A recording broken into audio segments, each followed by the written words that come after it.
continue the pressure belts. In the earth, we find that there are 7 pressure belts are created. Some pressure belts are created by the thermally induced belts. Why it is known as the thermally induced belt? Because it is created due to the temperature difference. It is created due to the temperature difference. The temperature difference between the equator and the polar. At the pole, the temperature is very low, extreme low, and at the equator, the temperature is extreme high.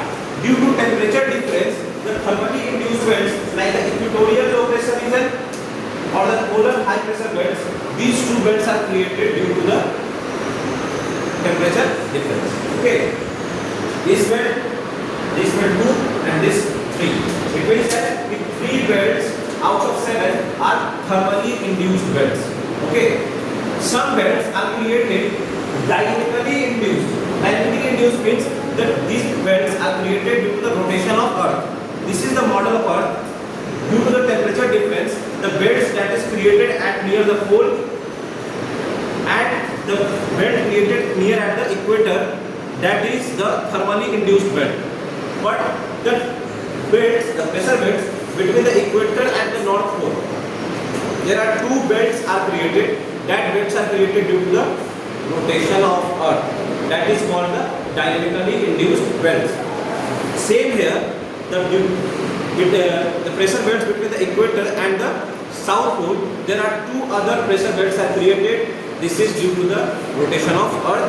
That's why we say that the dynamically induced belts are 4 belts. So total number of pressure belts are 7. 3 are thermally induced and the 4 are the dynamically induced. The name is the subtropical high pressure belts and the subpolar low pressure. Is it clear? Now, we have to understand here about the pressure. The region, the equatorial low pressure, it is also known as the doldrum region. Okay. The subtropical high pressure, which is a dynamically induced belt, is also known as the horse latitude. I already discussed an idea why it is known as the horse latitude. The pressure belt between the polar high pressure and subtropical high pressure is a subpolar low pressure, that is 65 degree north, 60 degrees north. That is also a dynamically induced belt. Same, these 2 pressures are in the southern hemisphere. That one is the subtropical high pressure and subpolar low pressure. Is it clear? Now we have to understand about the global winds. There are 3 permanent winds. The first one is the trade winds, the second one is the westerlies, and the third one is the easterlies. Okay. Why they known as the trade winds, and what are the trade winds? The trade winds are those winds who are flowing between the Tropic of Cancer, or you can say the subtropical high pressure to subtropical high pressure in the southern hemisphere and the northern hemisphere. These winds are known as the trade winds. Or we can say that the winds which is flowing from Tropic of Cancer to Tropic of Capricorn is known as the trade winds. And why the word trade is mentioned? Because the historic use the people, the merchants, sailing their ships by the help of winds, and that ships are indulged in trade, so that's why that winds is known as the trade winds. Okay. The second one, winds in the easterlies. Now first we show these trade winds in the map or in the diagram below. The winds which is flowing from the subtropical high pressure to equatorial low pressure, this is trade winds, and also the low pressure in the northern hemisphere and in the southern hemisphere, the equatorial low pressure and the subtropical low high pressure, the winds flowing between this also known as, but their name, as we know that the name of winds is mentioned according to the directions of flowing, so it is known as the northeast trade winds and it is known as the southeast trade winds. Clear? Now, the air which is flowing between the subtropical high pressure to subpolar low pressure is known as the westerlies. Okay, and the air between the subtropical high pressure and subpolar low pressure in the southern hemisphere, it is also known as the westerlies. Now we have to understand some characteristic of the westerlies. These westerlies winds are important for the all-weather phenomenon. Okay, all-weather phenomenon. These winds are important and playing a significant role. That's why they start rolling and they have a great significance. The word prevailing is added here. So the westerlies is known as the prevailing westerlies. They are very high. They dominate in the mid-latitude. It means that the westerlies airs, the westerlies winds are dominating in mid-latitude.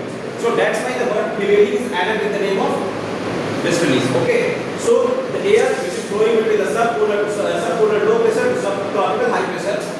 We can say that the subtropical high pressure to subpolar low pressure is prevailing westerlies, and direction is from high pressure to low pressure. Clear? The same in the southern hemisphere. The wind which is flowing from subtropical high pressure to subtropical low pressure is prevailing westerlies. Prevailing westerlies. Clear? These westerlies are responsible for much of the weather in this region. There are many natural weather phenomena, so these winds have a great significant role in that. Okay. Now there is a two zones are left. The zone between the polar high pressure to subpolar low pressure in the northern hemisphere, and same in the southern hemisphere. So the wind which is flowing from the polar high pressure to subpolar low pressure is known as the westerlies. Same in the southern hemisphere, it is also known as the westerlies. As we know, both the winds are coming from the polar direction. That's why they are known as the polar westerlies. Okay, and these winds are very cold, because as we know, the temperature at the polar region is very extreme cold. So that's why the winds which is coming from that direction, they are very cold and dry.